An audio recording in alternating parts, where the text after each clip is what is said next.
ఇందాక మీరు చూసిన సాంగ్ అంత గ్రాండ్గా రావడానికి కానీ, నేను అనుకున్న దానికంటే నాకు ఎక్కువ ఇచ్చే నిర్మాతలు మా నవీన్ ఎర్నేని గారు, రవిశంకర్ గారు.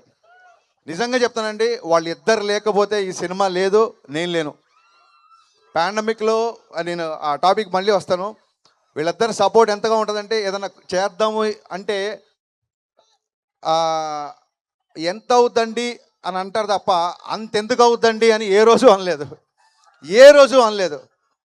ఒక ఫ్యామిలీలో అమ్మ గారాబం చేస్తే నాన్న స్ట్రిక్ట్గా ఉంటాడు, నాన్న గారాబం చేస్తే అమ్మ స్ట్రిక్ట్గా ఉంటుంది. అప్పుడే ఆ ఫ్యామిలీ, ఆ కుటుంబం బ్యాలెన్స్గా ఉంటుంది.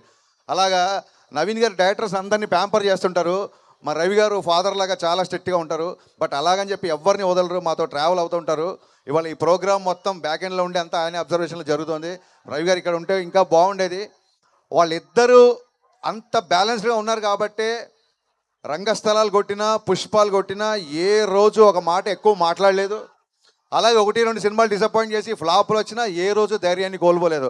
అంత ప్రజెన్స్ ఆఫ్ మైండ్, అంత స్థితప్రజ్ఞత ఉంది కాబట్టే మైత్రి సంస్థ ఇవాళ ఇండియాలోనే నెంబర్ 1 ప్రొడక్షన్ హౌస్గా నిలబడింది.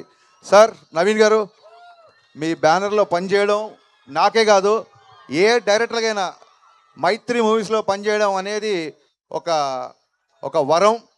ఇలాంటి ప్రొడ్యూసర్లు దొరకడం అనేది నిజంగా అదృష్టం. ఇది మనస్ఫూర్తిగా పూజ సుకృతం అని చెప్తున్నాను. ఇంత సపోర్ట్ చేసే ప్రొడ్యూసర్లను ఎప్పుడు చూడలేదు.